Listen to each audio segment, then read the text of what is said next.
Well, Reese, welcome in. We're Dude, back. good morning. Good morning. It's a It's great game Saturday. day. Game day. We got football. Started the day with some pancakes this morning, waiting on some Starbucks. Gonna grab some after this. It's fixing to be a good day. Dang. Hey, no free ads. But other than that, man, it's a good time. I think Absolutely. I'm ready. I'm ready to talk coaching carousel. We got our grit minute as always, pre-gaming, going through some of these games that are coming up today. I'm looking forward to watching some football. NFL Saturdays are tough to beat. You got 2 weekend days of football. It's hard to beat. Then we're going to end with some of our picks. Reese is statistically above 50%. I don't know where I'm at. I got to check. I got a whole spreadsheet titled Sports Investing. All right, so that's kind of how I track where I'm at. But Reese here, pretty solid on his picks. I'm not too bad myself, but we'll be finishing off our day with that. But let's start coaching carousel. I was on the couch last night, got 3 or 4 notifications from the Athletic that these coaching openings are getting competitive down in Atlanta. I think we got Jim Harbaugh and we got Bill Belichick fighting, looking like they're fighting for the same role. Maybe would it be head coach, offensive coordinator? I don't know. I doubt they would do that with the magnitude of both of these coaches and the success of both these coaches. But what's your take on the two openings and two competitive coaching interviews situations down in Atlanta? Yeah, I think, uh, quite honestly, I'm really surprised that Harbaugh is coming back, that they're bringing Harbaugh back the way everything was shaping out to be. They had Belichick in there early last week, and then they bring him back. He has dinner with Arthur Blank on Thursday night. He's meeting with the brass on Friday, or so yesterday he met with the everybody in the organization, and just kind of the narrative that was being painted and the way that whole situation was going. It looked like he was going to leave. It didn't look like he was going to leave. It looked like he was going to be offered the head coaching job, and he was going to be hired yesterday. So I don't know, it was probably 7 o'clock Eastern time when they announced that, or I think Ian Rappaport tweeted that Belichick has left and that Harbaugh will be there shortly for a second interview. So it looks like they have two of the finalists. So, which I think that's a really fascinating situation because it points that if both Belichick and Harbaugh are there, it looks like those two are the finalists. Yeah. So from their perspective, they're eyeing that either the Chargers being slow or coaching candidates see the Falcons as the best job available. So I think that's incredible. And I mean, they're essentially a quarterback away. They got two of the best safeties in the league, and offensive skill positions. They got Bijan Robinson, Drake London, Kyle Pitts, Johnny Smith. They got the best guard in the game in Chris Lindstrom. So they've got a lot of pieces to the puzzle from a roster perspective. Absolutely. But man, just the fact that Belichick was there and left, I didn't really see that coming. Neither did I. I think most people that have been following along with the situation, we all feel that that's Belichick's job to lose. The fact that Harbaugh is coming back, I mean, Harbaugh is an incredible coaching candidate, but just didn't feel like Belichick was going to leave without the job. Right. Something that stuck out to me. We got a Michigan man, blue and gold. He's interviewing for a team that's black and red. He's been playing against black and red for the last 6-7 years, hating them. But he could go to a black and red team. That's just my take on it. Maybe it's he's going to go get paid in Atlanta or paid in Michigan fan. You're biased here. I do have a little bias. Beside the point, Kirk Cousins, I know he said he would go play with Bill Belichick. He'd love to play for a coach as legendary as Bill Belichick. How do you think, Bill Belichick aside, how do you think Kirk Cousins would perform with Jim Harbaugh as coach? I think Kirk is the kind of guy that's going to play well anywhere that anybody that's not asking him to do RPOs, use his legs in the offense. In the offense, it's not like that. I think Kirk is going to be exceptional. I think Kirk is probably one of the most underrated quarterbacks. And, I understand the narrative. He's been thrown to Adam Thielen, Justin Jefferson, Stephon Diggs his entire career. But he's he's Rivers 2.0. That's what I think he is. I think he's an electric player. He's an incredible leader, which I think those are two of the most important qualities. I mean, his IQ is off the charts. You see the way he prepares. If you watch the quarterback series, he's one of the most prepared quarterbacks, and he said it himself, he's going to do everything he can because he believes that God has given him incredible talents on the football field, athletically, from a leadership and personality standpoint. He's going to do everything he can to steward those gifts to the best of his ability so that he fulfills the purpose that God has given him. And I think that's one of the best things that he does. I mean, he's going to give everything that he has, not just because he believes that he wants to be great. He's going to do everything he can because he wants to fulfill everything that Christ has given him as a gift. And that is, he's going to be good wherever he goes. And I think if he ends up in Atlanta with Bill, I don't think Mac Jones is a bad player, but he's certainly not anywhere close to being what Kirk Cousins is. And I think they're both similar styles from a schematic standpoint. So you put Kirk and Bill together, that's going to be electric. And they, without question, win the South. Absolutely. And Kirk takes Tuesdays off. Yeah. That's crazy. I mean, which I think that's so underrated. And as someone who's spent 3 years coaching college football, understanding the kind of grind that it takes to be successful, not just small school college ball, like it takes a toll on you. So the fact that he's giving himself time to invest in his family, to invest in areas outside of football, it's allowing him to not be burnt out by the time the season comes. Do you think? I mean, 3 weeks of training camp, 4 preseason games counted. So add 2 weeks extra for the rest of the preseason. That's 5 weeks plus an 18-week regular season. 18, 19, 20, 21, 22. That's 23. That's over half the year working 60, 70 hours a week. Like, that's going to take a toll. So you take some of that time off. Who's going to be their best at the end of the year when it matters the most? And that's going to be a guy like Kirk. And statistically, it's proven that that's the case. Obviously, they're not getting a shot this year because the Achilles injury and the Vikings didn't make the postseason. But man, we've seen Kirk play at extremely high levels. Yeah, I think it's crazy. You play Sunday, Monday, you're jumping in the tub, icing up, going to see the trainer, getting all your injuries. He's seeing his chiropractor, as we know, right? We've seen him get cracked up on TV, on Netflix, right? But Sure. you're taking Tuesday off. That's a lot of film you miss. That's a lot of in-practice reps you miss. But the fact that he's making that up on Wednesday, Thursday, Friday, and potential walkthrough on Saturday, that's impressive to me. And I think no matter the coach, whoever Kirk ends up being with, that they're going to be lucky to have him. And I think most fan bases would be all about getting Kirk Cousins. So yeah, I would be too. I know he's expressed his love for Minnesota, and I don't think it's a question of does he want to leave Minnesota. I think the question is, do they want to reinvest in him, which I think is a crazy question. Right. We saw, Jaron Hall, athletically, I mean, his skill set is very, very different and unique. It's kind of the trend the league is going because he's going to be able to use place. He's going to be able to use RPO. And got Jordan Addison and Justin Jefferson. You're creating passing lanes through that style of offense. You're not getting that same thing with Kirk Cousins, but look at the production from the two. Clearly, Jaron Hall is not the answer. Mullins is not going to be their starter next year. They're not in a spot where they're going to be able to draft one of the top quarterbacks. So, I mean, unless they go Justin Fields or Russell Wilson, which look, they're not better than Kirk Cousins. No. So, I feel like they've got to stick with Kirk, but there seems to be a legitimate thought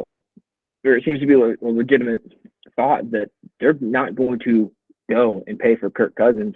Right. He might walk, and that's not the right answer in my opinion. But there's a reason. I guess I'm not getting paid the big bucks. But yeah, speaking of not letting guys walk, the Raiders had a big hire. Max Crosby put out that he'd be leaving if they didn't hire Antonio Pierce. I think that's a great hire. he seemed like he got the guys rolling into these games. I mean, I saw a stat on Twitter or somewhere, I don't remember, beside the point. He's already the second winningest coach in Raiders history. Based on winning percentage, probably. Based on winning percentage, exactly. And two of the top were interim coaches that came in and did well. So yeah, Rich Bisaccia was he the other?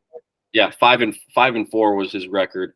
I think Antonio Pierce could absolutely turn the Las Vegas Raiders around. I know Travis Kelce said Las Vegas was one of the craziest environments he's ever played in. So if Antonio Pierce can go down to Las Vegas again, get those fans coming out, build that environment, that I think very similar to Detroit in a way, having that playoff environment. If they get back there, I know they're in a tough division, but wild card spot for sure. That could be a dangerous place to go in and try and win a football game, especially with guys that want to play for a coach. Absolutely. You think about the dysfunction there. Just you mentioned the environment. They're the most expensive game day experience in the National Football League, and they haven't even been good since they've been in Vegas. So yeah, that's a fascinating tidbit. But Michael Lombardi, former NFL general manager for the Browns, Patriots. It's no secret, but one of his best lines ever, at least that I have heard, is culture eats strategy for lunch.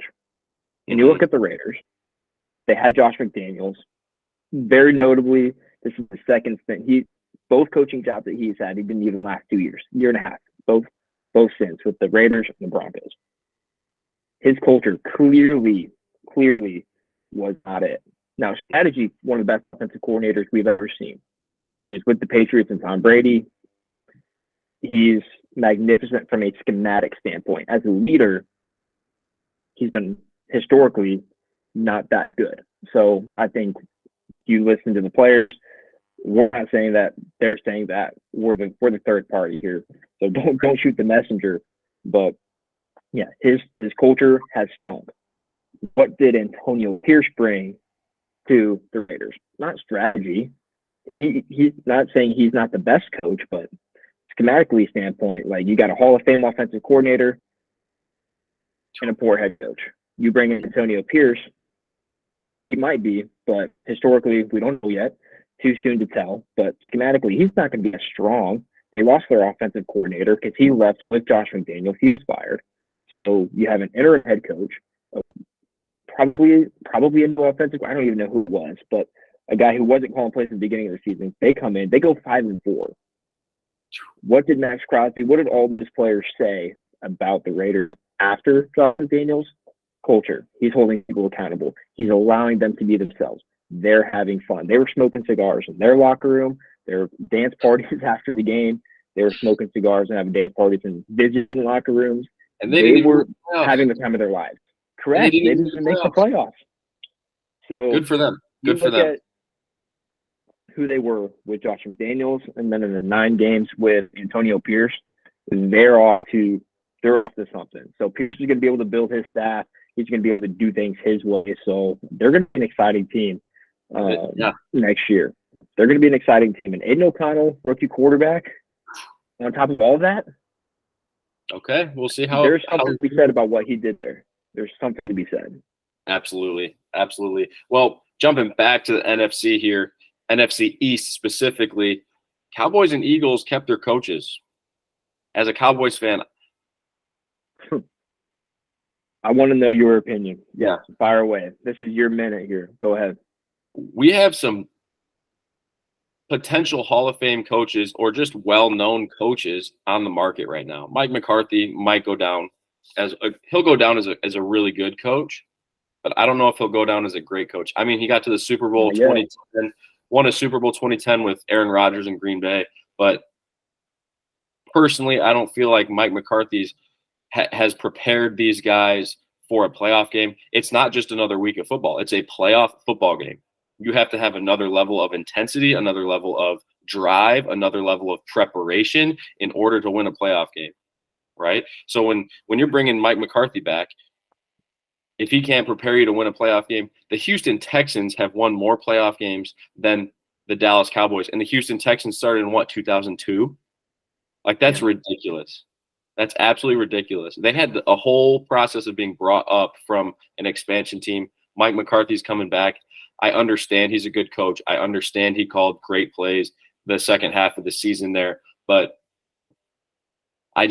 you got Mike Vrabel out there. You got Jim Harbaugh out there. You got Bill Belichick out there. So many other dudes you could hire to bring a different culture, bring a kind of a fresh start. And I understand the argument of continuity and why you want to keep that flow. You've been working together for so long, but gosh, I just feel like we need something new, a little extra spark there to get us past that first round of the playoffs, because it's been a tough round of just getting punched in the gut first round and not being able to get past it. But that's my take on it, and it's a little disappointing. The thing I want to point out what you said, you mentioned that he's a good coach, right? I think universally, we would all agree that Mike McCarthy is a good coach. This is one of the most rare times in the history of the National Football League. And many other higher-level people are saying this is not a good time to be a good coach. Mm-hmm.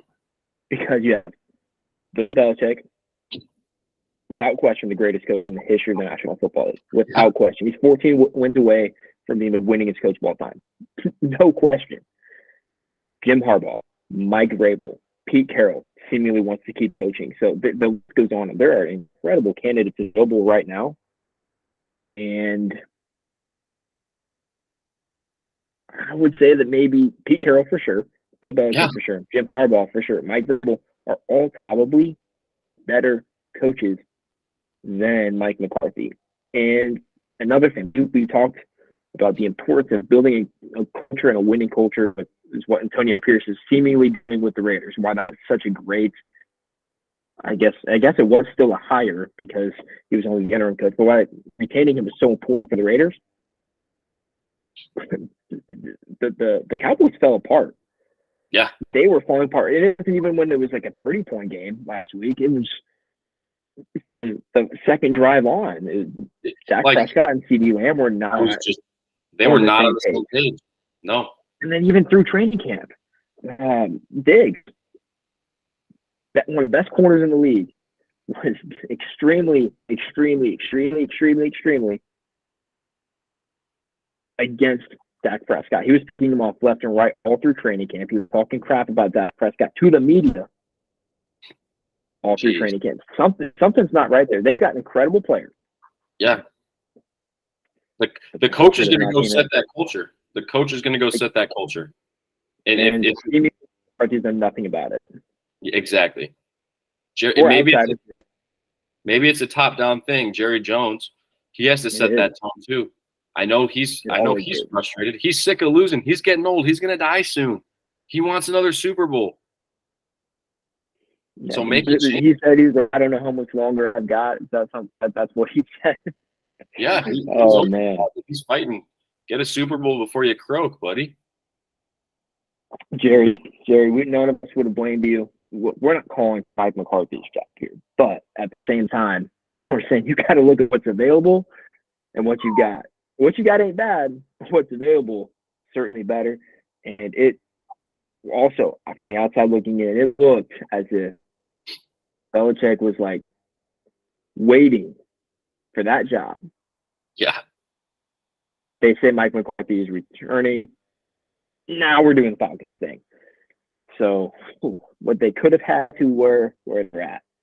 Yeah. That's and we'll see how that we'll never know what could have been. Right. If he goes to Atlanta and wins division after division and gets into the playoffs, then maybe we know there could have been a culture change, but we're not going to play what if here. So Eagles kept Nick Sirianni. Yeah. I don't like Nick Sirianni because I'm obviously a Cowboys fan, but I think he's a pretty good coach. Obviously, guys seemingly want to play for him. The end of the season there was tough to judge how the player-coach relationship was. How did you perceive that? What is your take on that? For sure.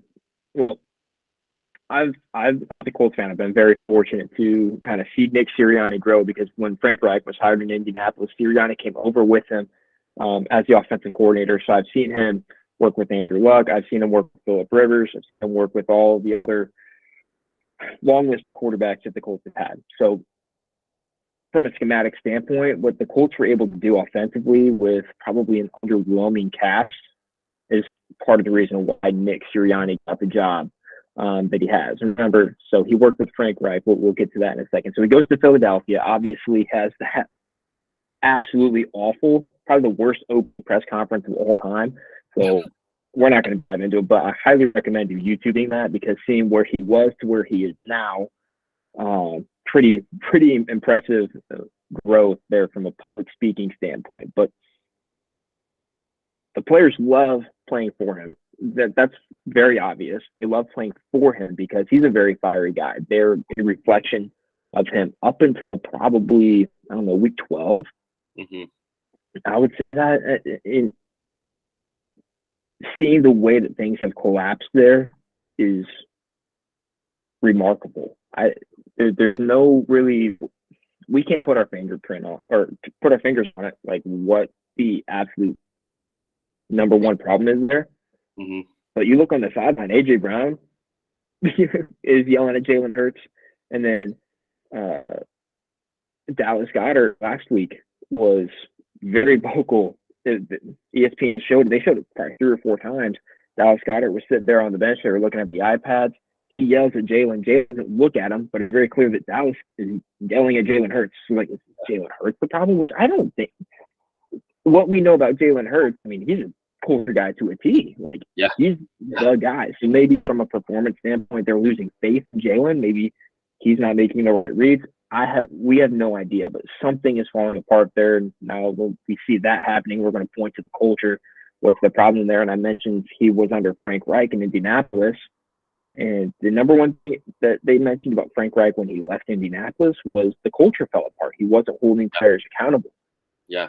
And the Panthers, David Tepper's looking for a guy to hold people accountable. Ian Rappaport spoke about it yesterday for probably 2 or 3 minutes on the Pat McAfee show. Like, Tepper isn't an overstepping owner.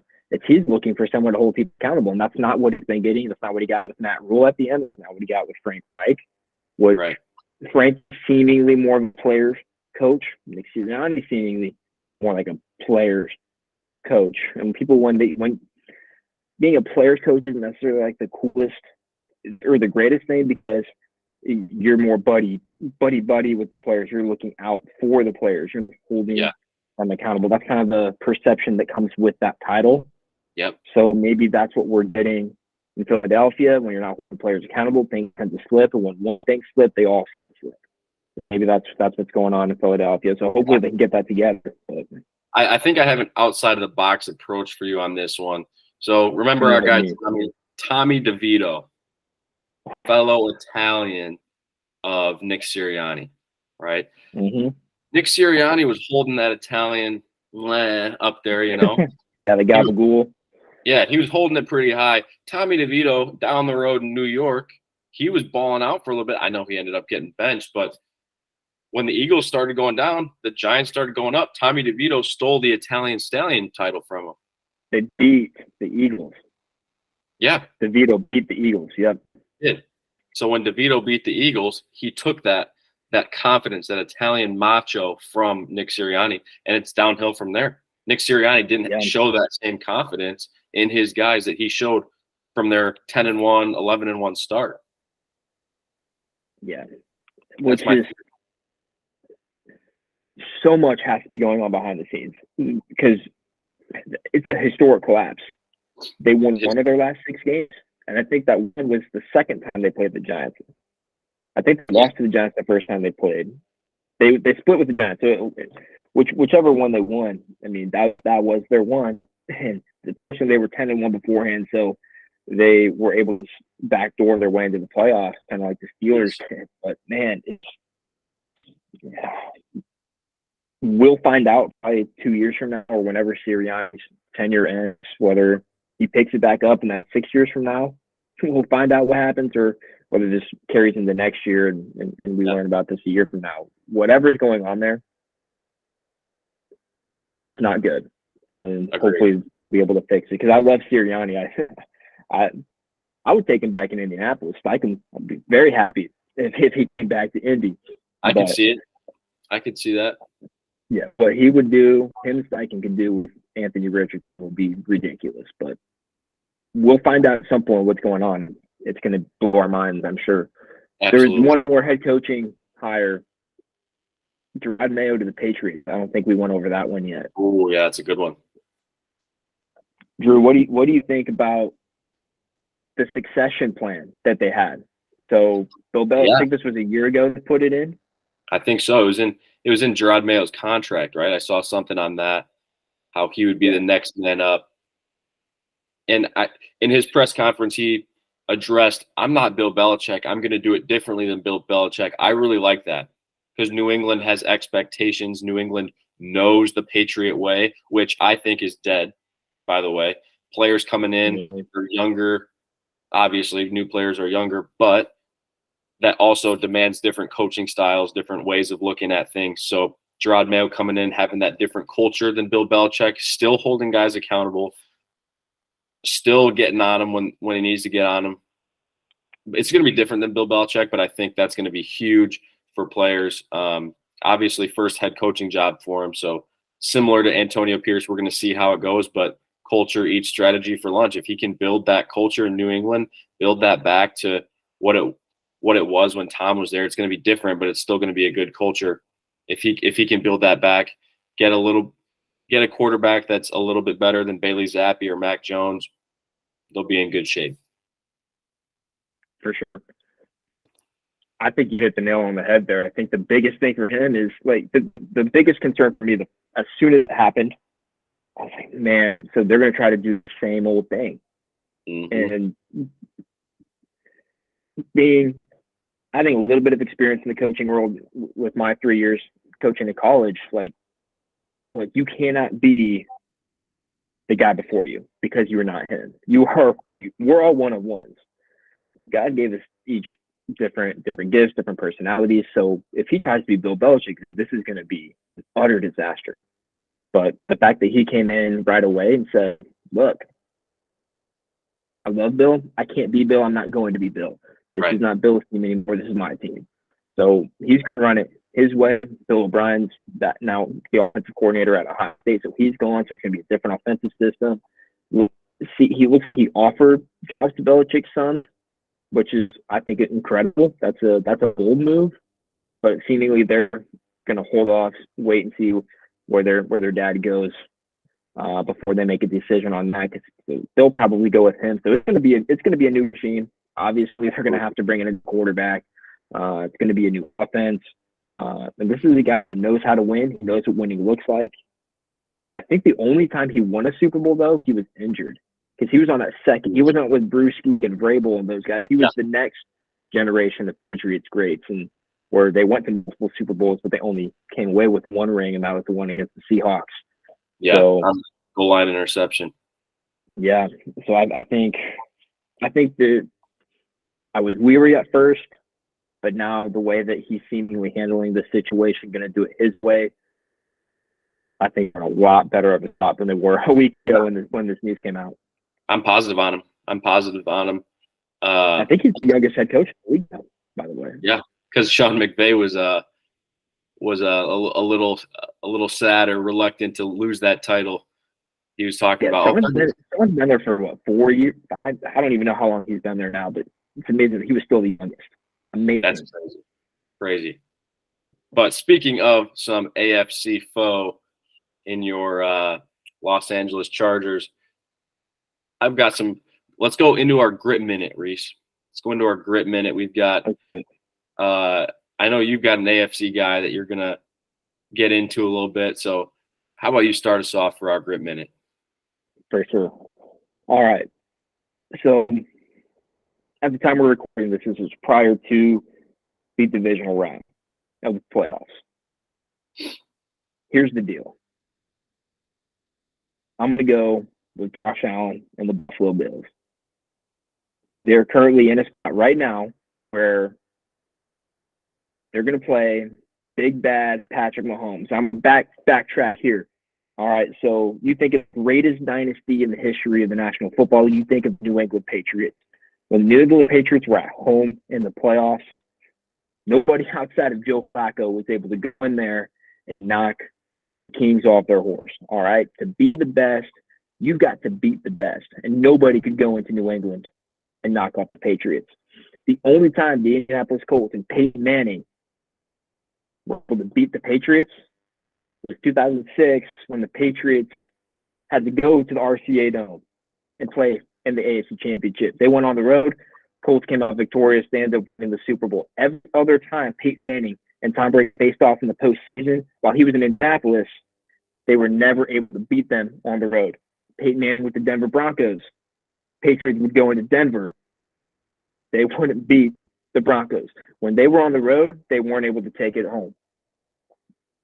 So now you got the current day dynasty, the Kansas City Chiefs, big bad Patrick Mahomes. You look at the Bills, they've gone to Arrowhead Stadium, knocked off by Patrick Mahomes. Big bad Joe Burrow came into their house last year in the snow, knocked off the Buffalo Bills. So they got knocked off in their home turf.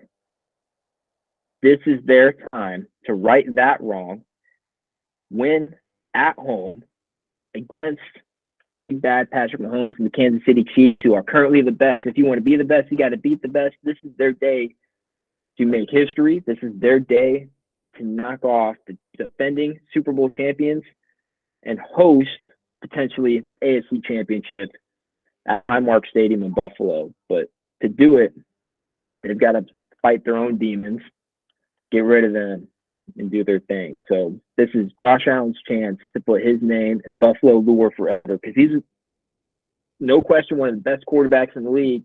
But what has he done when it's mattered the most? They haven't beaten the defending Super Bowl champions.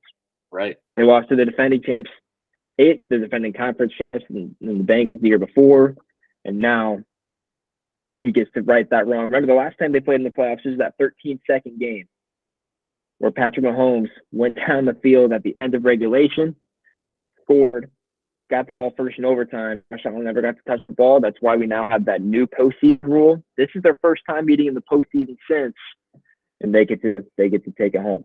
So Josh and the Bills, it's in your hands now. Great minute. Great Probably minute. more than a minute, but it's hey, a big one. But when you have that much grit, it goes longer than a minute.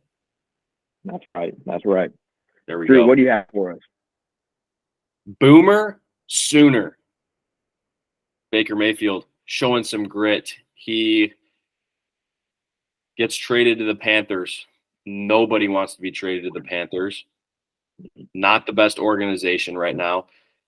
I think they had DJ Moore at the time. They had Christian McCaffrey at the time. I might be a little off. Both of those guys get traded. He's got nobody. He gets benched. He gets third string. He's trying to block punts and special teams in practice. He's got no business being there. They cut him. They need another spot for injured linebacker. Who knows what they need another spot for. He goes to L.A., revitalizes his career as number 17. Crazy, by the way. Baker wearing 17 was something. He shows he can play a little bit in L.A., which is great for him. Rebuilds himself as a quarterback. All right. Gets a 1-year deal with Tampa Bay. The pressure on that 1-year deal is unbelievable. 1-year deals. Cody Bellinger just did this with the Cubs. He was slumping, gets a 1-year deal, pops off. Same thing with Baker. 1-year deal, shows he can still do it. Shows he still has that same grit, that same Heisman mentality he had in Oklahoma. He's bringing that back. He's led the Bucs all season long. He started real bad. They did not start well at all.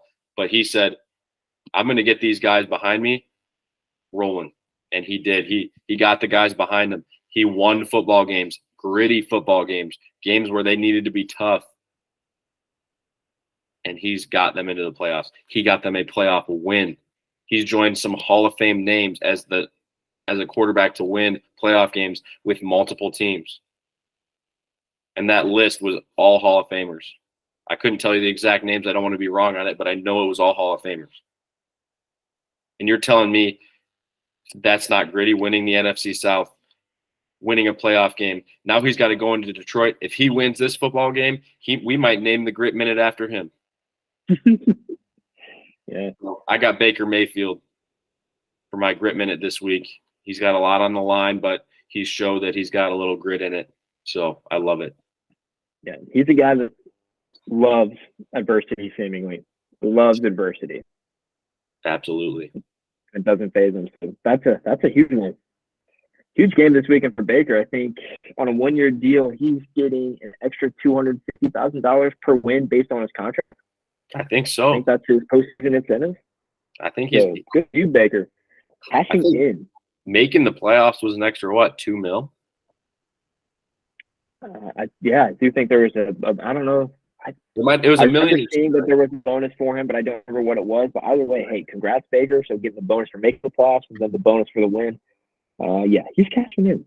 Money instead of Money Manziel, we got Money Mayfield coming in. So yeah, I'll take Money Mayfield over Money Manziel any day of the week. Any day.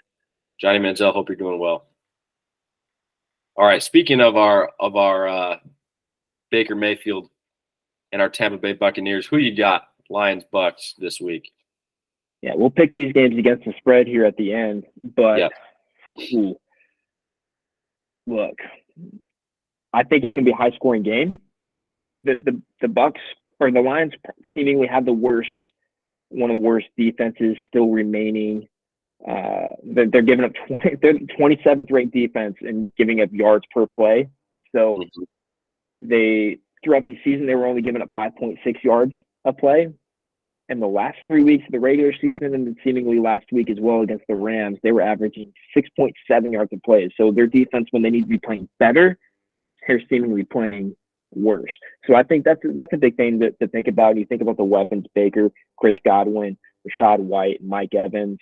And K. Dotton's come along and played extremely, extremely well the last couple of weeks. So, really that whole back half of the season, he's been a great target for them. So I think the Bucs are going to be able to move the ball. I think anybody who's playing the Lions is probably going to be able to move the ball. The Lions' pass rush is probably their strength. Their secondary is probably their weakness. So that'll feature one of my best bets of the week when we get later on. But I think the offense that's more capable in a shootout is the Lions' offense. So their defense might not be able to hold up, but their offense has played extremely well. They're number 5 in the league in points per game with 26.9. 26.9 points a game is elite. So that's you think if you're scoring more than 21, you usually feel generally pretty good about your performance and your chances of winning. They're going to increase over 50% when you're scoring over 21 points a game. So, and the fact that they were able to do that against the Rams, the Vikings, and the Cowboys, I feel really good about that. That Cowboys defense was no joke. The Vikings defense was sneakily good, even though they weren't able to produce on offense. They're playing good competition down the stretch. They played well offensively. So I think I've got to take the Lions in this one. But the Bucks, they're going to be a frisky bunch, so they're not going to go down without a fight. Obviously, Baker, the hero in your grit minute today on the other side of the ball. You never feel completely comfortable, but I think the Lions are going to come out on top. Yeah, and I know Baker played in the Big 12. That's a shootout conference. That is an offensive shootout conference. They throw the ball like crazy. They rack up points like no other. But against a pass rush as good as the Lions, I think it's going to be tough to go into Detroit. Most expensive divisional ticket this week, by the way. Very true. Yeah. You're going to have the most dedicated Lions fans there being as loud as they can. They're not going to be singing at church on Sunday because their voices are going to be gone. But that home field advantage in Detroit is seemingly unbelievable. Something maybe we haven't seen. Well, obviously we haven't seen in a while because they haven't been here in a while. But for a second home playoff game in Detroit, I got to go Detroit. And your 26.9 stat per game, no shot. I think the Lions got it. I think it's going to be a closer game than people think, but I think the Lions take it out. We'll talk spread later, but I got the Lions. Yeah, You mentioned the home field advantage. Has to be the number one home field advantage remaining in the league. Now, I know you get the snow in Buffalo. It's not going to be pretty weather in Baltimore either. But man, San Francisco is California. I mean, the weather's not going to be much of a factor there. No. I think Baltimore is going to be a rowdy crowd, but I mean, you think about a team, they're hosting their second home playoff game in 30 years. And now, no matter how long this goes, every home playoff game for them is going to be bigger than the previous one. So that's a hungry crowd. It's going to be a rowdy place to play. And you think if the people aren't paying $1,000, they're not going to sit there and be quiet. No. They're not going to be quiet. I'm paying $1,000. I'm going to give it everything I've got in the crowd to help this team win, because I'm not paying $1,000 to see these guys lose. They're going to bring it in Detroit. At that point, you're a part of the win. If you're paying $1,000, you're part of the team at that point. So, right, yes. I also saw a stat. They got to 133 decibels. I don't know what that compares to. I know a jackhammer's like 90 to 110 or something like that. So 133 decibels when you're trying to signal to your guy to run a whip go or something. Good luck. It's the equivalent to auto racing or a hammer pounding a nail. I'm guessing if that's your ears got to be right next to it. Right. Extremely loud, equivalent to a jet takeoff, the loudest rock concert ever recorded, a gunshot at close range. All right, those are better comparisons. Yeah. If you got a jet taking off inside a Ford field, that's gonna be pretty dang loud. So, hope they're definitely be bringing the silent count this week. So absolutely. So moving on, Reese. Next game, we've got 49ers, Packers. Thoughts? Yeah. This one is probably one of the hardest ones for me to look at, because Jordan Love, from the beginning of the year to where they're at now, is a completely different player. Remember, he's a rookie quarterback essentially, because he sat behind Rodgers for the last 3 years. So being the prodigy, one of the greatest quarterbacks to ever live, and having those shoes to fill and getting experience early, where he's been late. I think Thanksgiving Day is where everything kind of turned around for Love and this Packers team. And you think about it, last week was the first time they had all of their guys back. So Christian Watson, Romeo Doubs, Jaden Reed, and then number 13, blanking on his, Dontavian Wicks. They finally got their squad together. They went into Dallas and played one of the best defenses in the league on the road in a pretty ruckus environment. Jerry World is a huge place. The place is loud. How coordinated they were from start to finish. When the Cowboys had life there. They were playing extremely good offense there late, and who answered every single time up until they put Sean Clifford in, which obviously was a little bit premature. I think Matt LaFleur regretted that obviously he regretted that because the starters came back in the next drive. Yep. But they answered every time on the road in a big game. So you think about a team that's got, I guess we'll use the term grit. They got it. And they're a young group. They don't know what they don't know. When the pressure was piled on, they answered. So statistically, they're 8th in points per game in the league, scored 23.9 a game. But look at their last 3 weeks of the regular season. They scored 32.7 points a game in the last 3 weeks of the regular season. So, and they obviously scored more than that a week ago. So that's going to be even higher now. And they played the Cowboys, the Bears, and the Vikings in their last 3 games. So the Bears, pretty good defense. The Vikings, who we've already talked about their defense a little bit, that's one of their strengths. They've seen good talent, good competition the last couple of weeks. Their offense is finally together. Mm-hmm. They're only giving up 21.2 points a game. So you look at what they're scoring versus what they're giving up. Now their defense is kind of, Joe Barry's been on the hot seat. This is not the offense that you're like, I don't think the 49ers are scoring 21 points. So is the offense going to be the answer? I think they are. So I think it's going to be a closer game than we think. Yep. But man, Jordan, the way that It's hard because the 49ers also had the week off last week. So you think about it, it's not coming to a team that didn't play last week, that kind of struggled there towards the end up until they played. I mean, they lost the Ravens, and it was ugly. They lost the Bengals, and it was ugly. So their two biggest games, they didn't play their best. I feel like I have to pick the 49ers because they're loaded, and they're a team that's been here before. They've got to right their wrong from last year. Remember how last season ended with everybody seemingly getting hurt in the conference championship game. They didn't have anybody that could throw football. Right. I feel like you got to pick the 49ers, but man, just like the Bucks, I don't think the Packers are going to go away easily. I think this one could potentially be a shootout too. But I guess I forgot to mention this.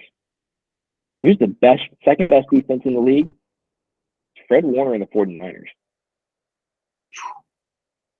Yeah, that was Reese. I know you mentioned your 3 years in college football. You're still coaching football, a little bit more offensive minded. I'm a little bit more defensive minded. Freshman football in high school, defensive coordinator here. So my defensive mind gets going when I'm thinking about these 49ers. The Cowboys last week, they couldn't stop Aaron Jones. There was no way they could stop Aaron Jones. It was hard to watch. But I think the defensive line here in San Francisco has a little bit more discipline. Instead of getting upfield, opening those run gaps, these 49ers, they're going to fill those run gaps every time. They've got great linebackers too. All right. I know that's where Dallas struggled. Leighton Vander Esch was out for the year. He was a leader with those linebackers. So I think San Francisco, that defensive front, that box, that's going to be where they win the football game.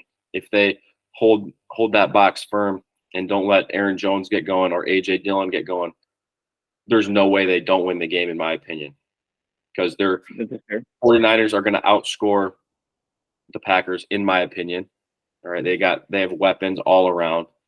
I know the Packers score a lot, but with one of the best defenses, I think 49ers take the win. If they control that defensive box, they win the football game, no question. For sure. I have one more stat for you that's going to probably lean us more towards the 49ers. So the Packers defense, they're going to be in the average bunch for 21 points per game, being 12th in the league. These are 49ers offensive stats that really, really point towards them being the team that's probably going to score more. They're going to dominate the clock because they're going to have a big run game, and they're extremely efficient offensively. Yep. So the San Francisco 49ers are number one in yards per play in the league with 6.6 yards per play. Brock Purdy, we want to say what they want about Brock Purdy. He's not Josh Allen. He's a different style of quarterback. But that doesn't mean he's not a good quarterback. He's number one QBR, which means he's the most efficient quarterback. That's saying something. In an offense that's riddled with talent everywhere, Christian McCaffrey, Deebo Samuel, George Kittle, Brandon Ayuk, you keep going on that list. There's plenty of good players on that offense. They're going to be efficient. They're not going to turn the ball over. They're going to score points against an average defense. And with the last 4 weeks of the regular season, they were calling for – the fans were calling for Joe Barry to lose his job because they couldn't stop anybody. Good luck stopping that. I'm gonna stick with the 49ers on this one. Okay, I like that. And let's get into your grit minute. Josh Allen, Chiefs, Bills. I'm gonna go first here, and I'll let you hit the nail in the coffin on this one. I got Bills. I'm gonna start with that. I got Bills. We talked home field advantage in Detroit. You talked home field advantage in your grit minute. I have a close game. I have a really close game. It might even be 28-27. It might be 24-21. It might be 24-23. It's going to be a close game. I say within 3 points. We'll talk spread later. But Bills at home, Bills Mafia. I'm going all field here. I don't care about the stats. Josh Allen's playing really good football right now. Buffalo Bills. Let's hear it.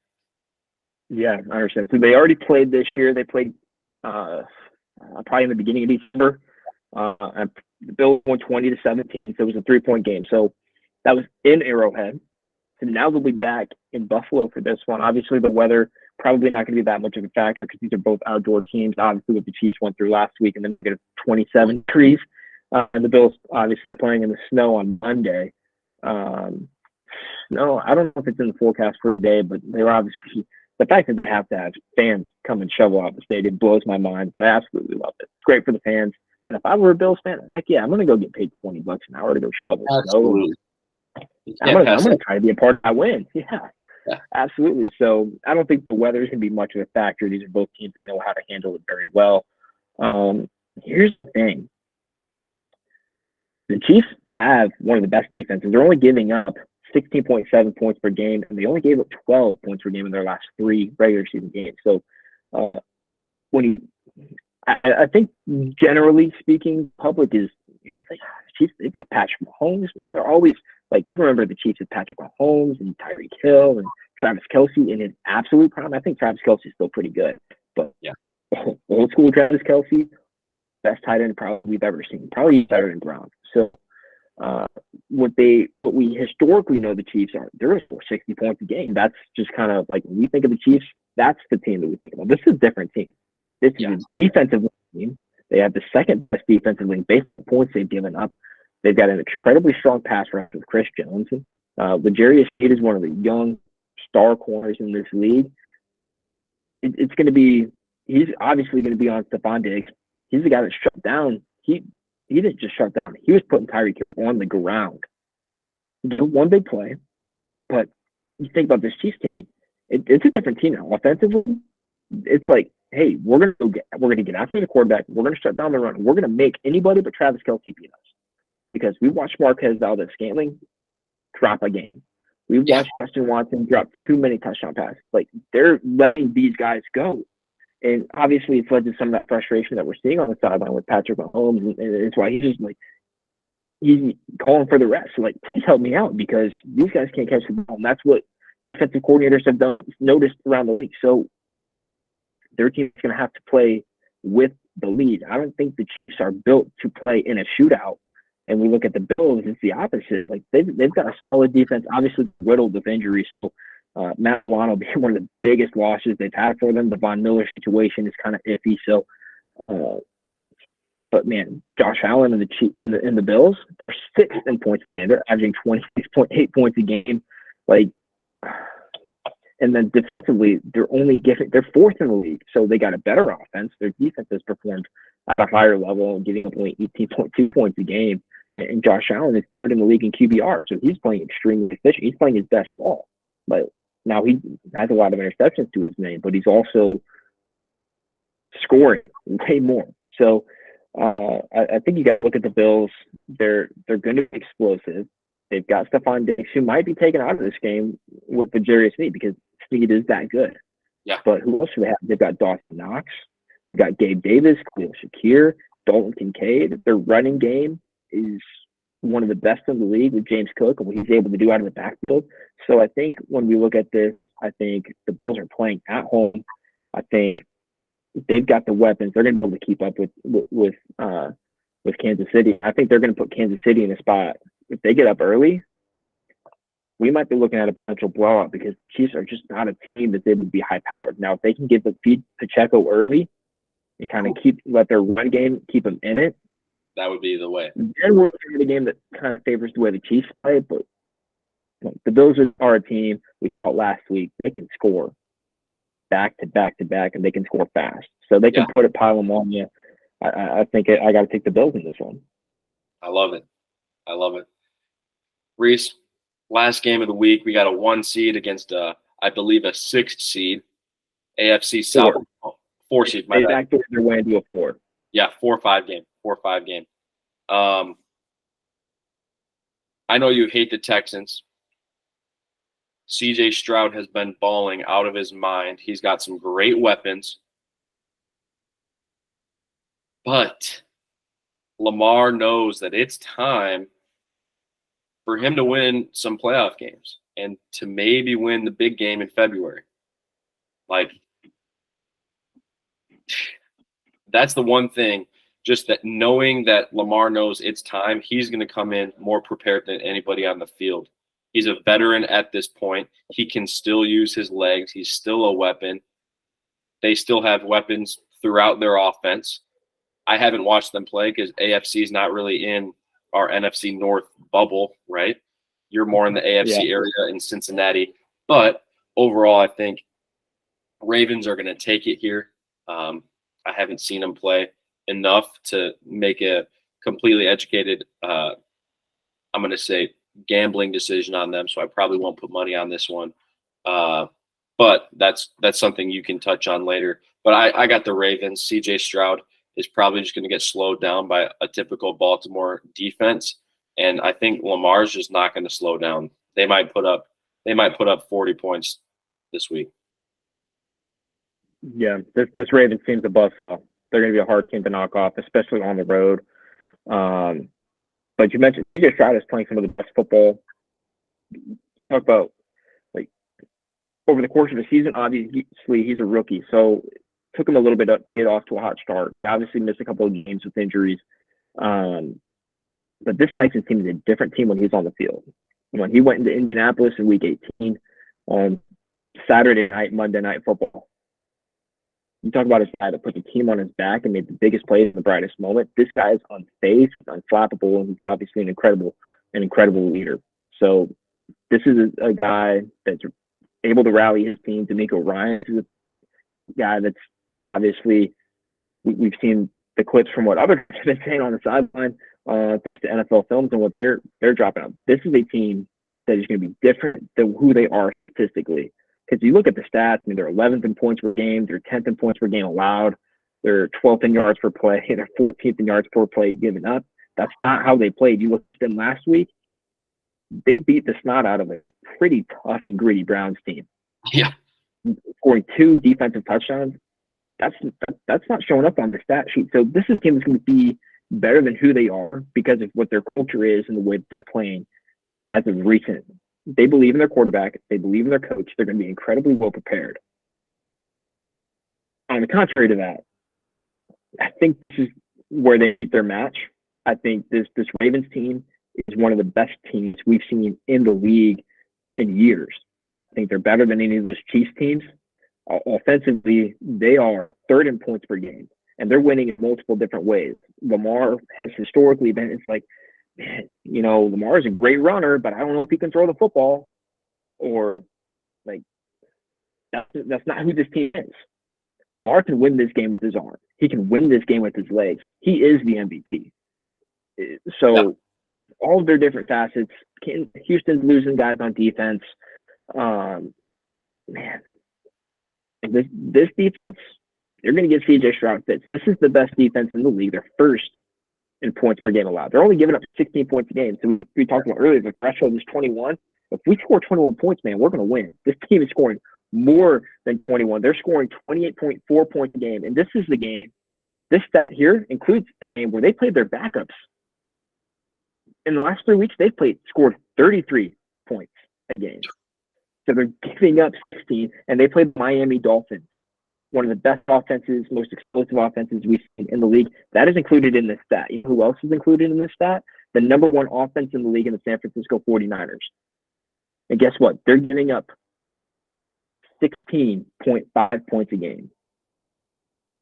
This is where C.J. Stroud meets his match. The Ravens are going to hold down the fort. They're going to host their first conference championship game since the Baltimore Colts were in Baltimore. So that's going to be a rowdy environment. Look, I respect the Texans. I really appreciate the way that C.J. Stroud has exploded onto the scene. And as difficult as it was to watch him dice up the Colts, he is a special player to watch. His time's going to come. His time's not now. This is the Ravens game. For sure. Agreed. And I think on all of our picks there, I think we had the higher seed. We had the Niners, we had the Ravens, we had the Lions, and we had the Bills. So I hate picking higher seeds all the way because the underdog stories are always fun, but sometimes that's just the way you got to go. Our numbers, our feel, I think all support higher seeds this week. So that's the way it's going to be. But Reese, something we like to do here at All Points Matter. Our slogan is overs only. We love overs. We'll never bet the under, even though Reese is 50%. Small sample size. We're not going to get into it. the stress Sometimes that you got to do what you got to do. right. The stress you feel betting the under, you're just rooting for bad things to happen. You're rooting for guys to get hurt, so backup quarterbacks are in. It's just not good. So that's part of our reason we're overs only here at All Points Matter. Reese, what's your over of this week? I think the over the week, this one was one of the easier ones to find. It's one of the harder ones to go against for sure. And it's Mike Evans at over 70.5 receiving yards. Now, I think this is a pretty good line, generally speaking, because I think 6 games this year he went over 70 yards, but he had 3 or 4 games at or very close to 70 yards receiving. So, but you look at the games, when have the Bucs played at their best? When Mike Evans is being fed the rock. So when he's over 70, he's over 70. We're talking in the hundreds, 115, 130 yards. So he explodes at those instances. And then you look at a team whose defense is certainly playing better than they have been, but a team whose defense overall their big question, and that's the Green Bay Packers. Remember, Joe Barry's job was being called for by Packers fans Right. not very long ago. Thanks to Jordan Love, he's able to retain his job, and Packers fans have kind of calmed down since. But right. I think that starts back up today. Even if the Bucs, the Bucs are playing the Packers. They're playing the Lions. Okay, well, yeah. So let's go to the Lions. Yeah, that was a mistake. But still, the Mike Evans production stats are still true. So now you look at, the Lions defense. All right, they're 23rd in points per game allowed. The Bucs are. I think the Lions are going to win, but the Bucs are going to score points, right? So their secondary is their weak point. Their young secondary, Brian Branch. They still got CJ, GJ, but with all the weapons, it's going to be hard for them, I would imagine, to have CJ, GJ follow Mike Evans all the way around the field. So I think they're going to be able to pick and pinpoint the matchups they want. Mike Evans, when they win, is having great offensive performances. So I think that's one of the easiest overs, and the Lions defense is not one to write home about. So I think the Bucs are going to have a pretty good offensive game. And Mike Evans is going to be the driving factor. I like how you went with a player prop there. I'm sticking to a classic game over. All right. The Niners Packers right now are set at 50.5, 50.5. I think the 49ers could go in. You said Joe Barry, they're calling for his job the last few weeks of the season. I think the Niners might go in here and score 35, 42 points. And the Packers are obviously going to score some points too. One of the most balanced offenses in the league. They kept the Dallas Cowboys on their toes. Once again, a fantastic defense. We saw how the Ravens were able to score points on the 49ers. I know that's arguably one of the best offenses out there. But still, the Packers offense right now is playing very well. I got over 50.5. It's at minus 115. Decent value, right? So that's my pick there. Over 50.5. Packers 49ers. Yeah, for the brand, I absolutely love that because it's the highest over/under on the books this week. It is. Look, but you said it yourself. I mean, both of these teams are capable. The 49ers are the best offense in the league, and the Packers are one of the best offenses in the last 5 weeks. So, absolutely. I think a fair over/under would even be 60 points for this game. I could agree with that. But Vegas has a weird way of figuring out what's good and what's not. To the people who made those lines. They seem to know. Yeah. So, I love the over. Love Mike Evans over 70.5. I'll definitely dabble in that. I'm definitely going to be putting some down on our Packers 49ers here. But something, Reese, I think you introduced this week. We got an anytime touchdown of the week. All right. I love me some anytime TDs, right? So how about you take your anytime touchdown here, and I'll have mine for you shortly. I'm going to give 2 here. Because I certainly think I'm taking the easy way out, taking Christian McCaffrey, right? Mm-hmm. But the number one offense playing one of the worst defenses in the postseason. But Christian McCaffrey had 18 straight games or something like that with a touchdown. You can get him at minus 350 today, so you're gonna have to kind of up the dollar to get any kind of real profit out of that one. But yeah, Christian McCaffrey is way too easy. You know which one I really like though? What's that? I'm going to give you 2 here. I love Rashi Rice Okay. with Kansas City Chiefs. I think obviously Travis Kelce has been the focal point of any defense that they have played against all year. And they found it out probably in 3, 4. Like they're getting bracket coverage, they're double covering him because if they take him out, they're taking 50% of what their previous offensive production used to be. So Right. the Chiefs have obviously kind of found a way around, and we've seen this in the resurgence of, or not the resurgence. I mean, he's rookie receiver. So in the coming out party of Rashee Rice, who he's developed over the season, he's seemingly growing into the number one receiver role. So he's going to get the targets. He's a big time playmaker. He has scored in multiple games this season. He's obviously scored last week. He's number 2 man for the Kansas City Chiefs, and in a game that I think the Bills are going to get out early and they're going to control the pace of the game. They're going to force Kansas City to throw that ball because once you get down 2 scores, I mean, you take away every Pacheco. So I don't love the Pacheco anytime touchdown. I love the passing game anytime touchdown. The focus on Travis Kelce, so that opens the opportunity for Rashee Rice, who's really good. Once he gets that ball in his hand, he is an electric player. He's going to be good for them in the long run if he's going to score today. I love that. You can get that 105. I love that. My sneaky anytime touchdown of the week, Lions rookie, not your tight end. I'm going Jahmyr Gibbs. He's tough to bring down. After watching last week's game, after our disappointing Cowboys loss, I was like, how come they have a running back that can stay up like that? He's just an incredibly talented young man. Yeah. And at a plus 115 value, that'll bring a lot of value to a parlay of touchdown scores, or even solo. That's pretty good bang for your buck at plus 115. It's not the best, but it's at least doubling your money. So that's my anytime touchdown of the week. Nice. I might need to parlay all of those just to see what we can get. But I love the value. There's a lot of good touchdown props this week. In all honesty, I think there's going to be a lot of good offensive play. So right now, if we parlayed it, I'm going to build it right now. Do it. Let's see. We got. Yeah. Here, go ahead and jump on to any other best bets that you've got. I love just a little parlay plus on ESPN bet or wherever. Same game parlays. I love building those little things. I like the 2-pick. I don't like to get too deep into things. I'm big on spreads. You can move the line a little bit. So thinking here, Packers, 49ers. This was my game that I picked to be over. I think the spread is going to be relatively close as well.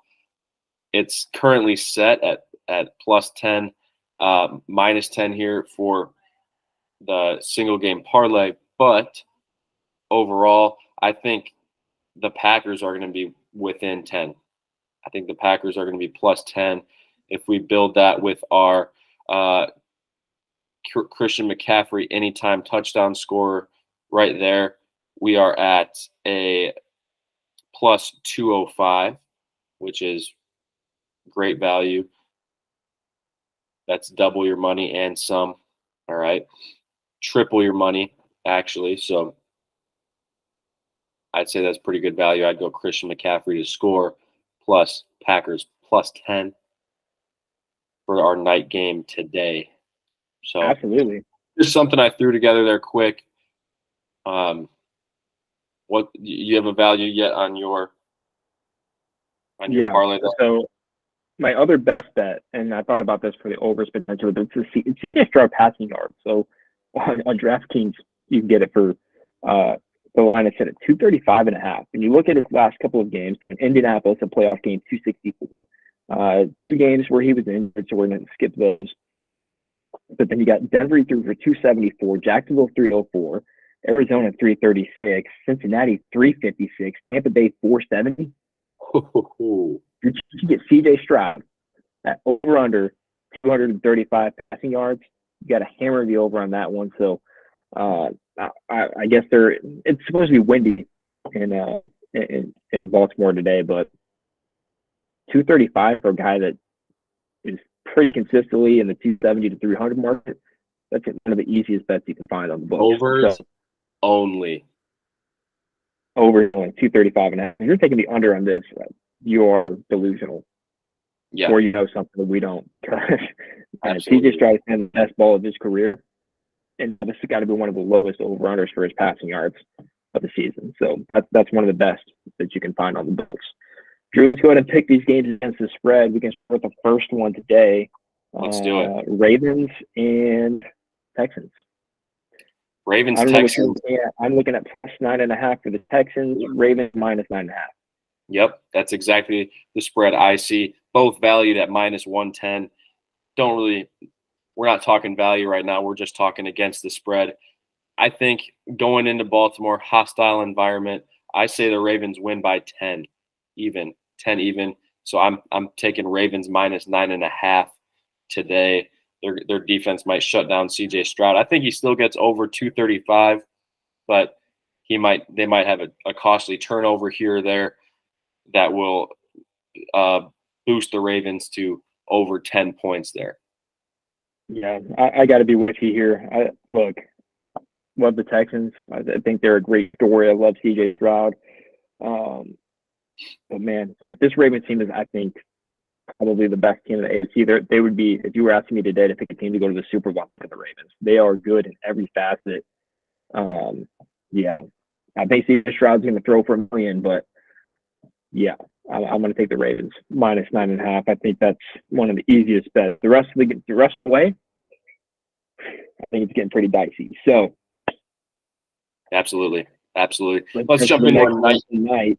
Yeah, go ahead. Yeah, let's jump into our night game tonight. We got Packers 49ers at an even 10. Mm-hmm. What do you think? Yeah, look, I love the 49ers. I think their defense is very good. I think their offense is very good. But the Packers, I think they're going to be a frisky bunch. I think they got to take the Packers plus 10. The way that offense has been playing, they're going to be completely healthy offensively tonight. So, look, I think the Ravens are going to win, but I think the Packers are going to cover. Absolutely. 49ers, defense is great. Packers right now, record out the window, stats out the window. Their balance last week was just unbelievable. I was absolutely impressed by it. I know LaFleur's off the Shanahan tree, so it's going to be a similar game. They're going to be fighting similar ways. I say Packers cover at plus 10. Wow. All right. So we're saying so far. Tomorrow's first game, Chiefs-Bills. What do you have, Drew? Tomorrow's first game, that's actually a night game, Chiefs-Bills at 5:30, but we'll go ahead and do that. -3 for the Bills is the spread, or 3 is the spread right now. I gotta go. This is one I've been back and forth on. I tried to put something down before, but this is one that I've really been struggling with. I threw out a couple scores earlier that were 1-point game, 2-point game, 3-point game. I'm going to say the Bills are going to take this one 27. Bills are going to take it 28-27, and Chiefs are going to cover +3. Ooh. Close game. All right. This is where we're going to be different here. So I don't know if this is going to be as close to the game as we think. I think the Bills are going to take control. So I've got to take the Bills 2.5. I think they're able to score way easier. Their defense is fairly stout against the Chiefs offense. Although I think the Chiefs are hot right now. I think last week really sparked a flame in the team. They've got one of the best quarterbacks we've ever seen. But I think the Bills have an equally as good quarterback, and I think they got a better team. So I'll take the Bills -2.5. Absolutely. I could see that too, but we'll see what the game holds. 2:00 game tomorrow, Buccaneers-Lions set at 6. I'm just going to slam right away Lions -6. I don't think the Buccaneers are going to be able to keep up with this dynamic of an offense. Both offenses are going to be scoring, but that Lions pass rush, I think, is going to get home a few too many times. And just the discipline and the grit the Lions have overall, I think -6 is an easy decision. That's a touchdown. That's 2 field goals. I think that's an easy play, in my opinion, especially with a -290 money line. I think you're looking at a team that's going to go win by 13, 14 points at home. Yeah. This one is the most difficult for me to think about, because I think the Bucks are going to be able to score a lot in this game. I think the Lions are also going to score a lot because that's who they are. So I think the Bucks are going to go away with the fights. It's really hard for me to not take the Lions at -6. I think their offense has been able to perform at a more consistent level. When it matters most, I think they're going to answer. So I'm going to take the Lions -6, but I would not be surprised if the Bucks cover. I'm gonna go with the Lions at -6. All right, I love that.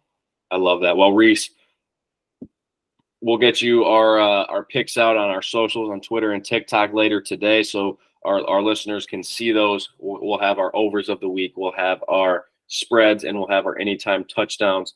If we have time to give out our other best bets, or if we wrote those down while we were talking, we'll get those out to you as well. Always a pleasure. I hope you enjoy your Saturday as we get to watch some NFL football both today and tomorrow. This is our divisional round. The season is almost wrapping up. We got 2 games a day. Next week, we're going to be down to 1 game a day, or even maybe a Sunday. I forgot what the schedule looks like. Yeah, they're both going to be on Sunday next week. Yep. I know. We got to enjoy it while we got it today. Exactly. So we're going to be thankful for it. We're going to get into the big game in February. But what a fantastic weekend of football. I hope you enjoy it. And I'll be sweating your bets with you. I'll be sweating mine. And I'm not going to be sweating. These are good. These are good ones here. Well, yeah. Anytime you got money on something, you feel a little something. So I feel good overall with my picks. Maybe that plus 3 Kansas City might be something, but we'll see what happens. Yeah, I think you should have picked I like we went different though. I like that we did. And yeah, if it does end up +3, if the Chiefs cover, I won't be too surprised. But right. I had to manage something there to have a little difference, because I know we were the same all day. But Reese, enjoy some playoff football today. Pleasure doing business with you. It's been a pleasure. Peace.